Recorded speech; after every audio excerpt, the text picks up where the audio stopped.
Hello everyone. For our stay in Victoria, BC, we chose a hotel within the Inner Harbor area. When we were originally looking for a place, we wanted something that was within this area as it's near most of the attractions that you would find in the downtown Victoria area. And of course, we had to visit in April when the city's cherry blossoms were out in full bloom. We checked in and started making a quick tour of our room. A nice bathroom which included robes for lounging around at the end of the day.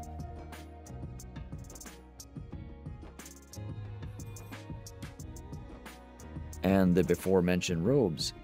This is a bit surprising because in most Canadian hotels, they don't have these. A fairly standard room except for when you see the views of the harbor, which also has a small balcony.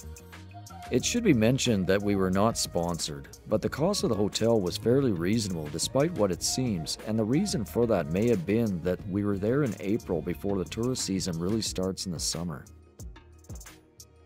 And it did not take us long to head out on the balcony and look around, which was very nice.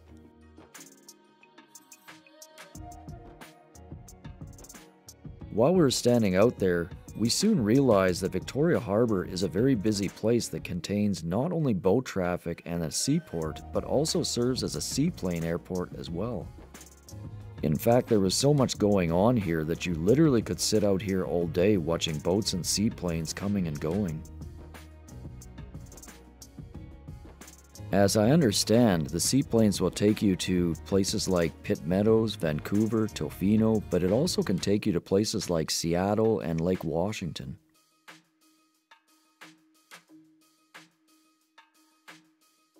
It was interesting to watch how things are coordinated as this little taxi boat sped on its way between two seaplanes.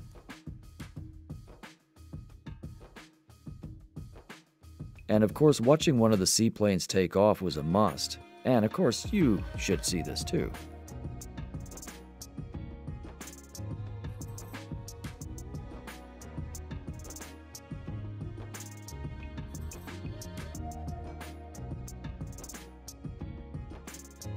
For me, Victoria Harbor is always a fascinating place, and I always enjoy coming here.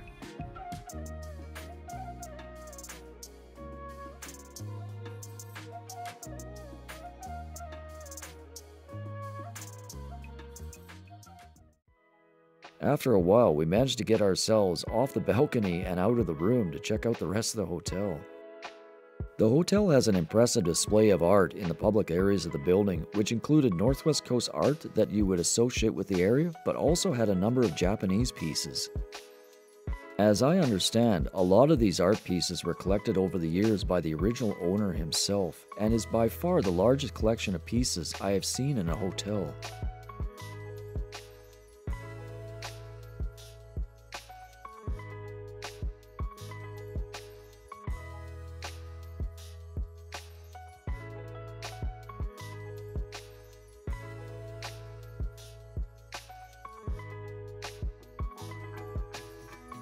This particular statue is called Shogun, which was once the title of a hereditary ruler of Japan. And this is a traditional Japanese wedding kimono, which was hand-stitched for a ceremony held in Morioka, Japan in 1991.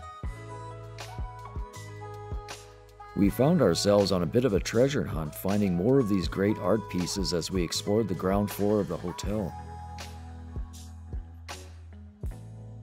This one was my favorite though, especially with the way the light brought out the details.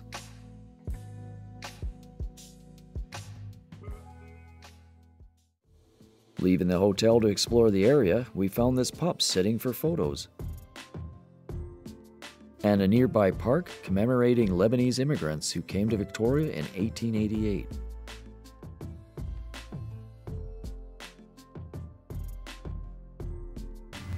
It also had this friendship bell, which was given to Victoria by the citizens of Morioka, Japan.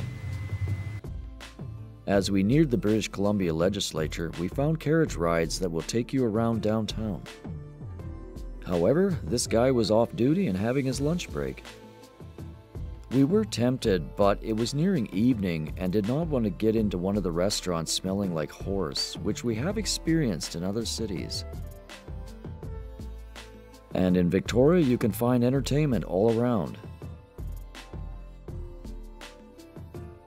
A view of the Empress Hotel, which is one of the oldest hotels in Victoria and was built by the Canadian Pacific Railway in 1908.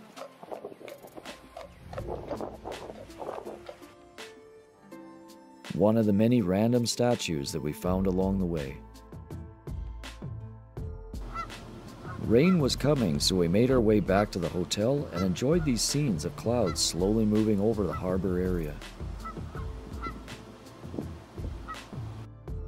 It had been a long day coming over from Vancouver on the ferry, and it was now time to eat, and the food was great.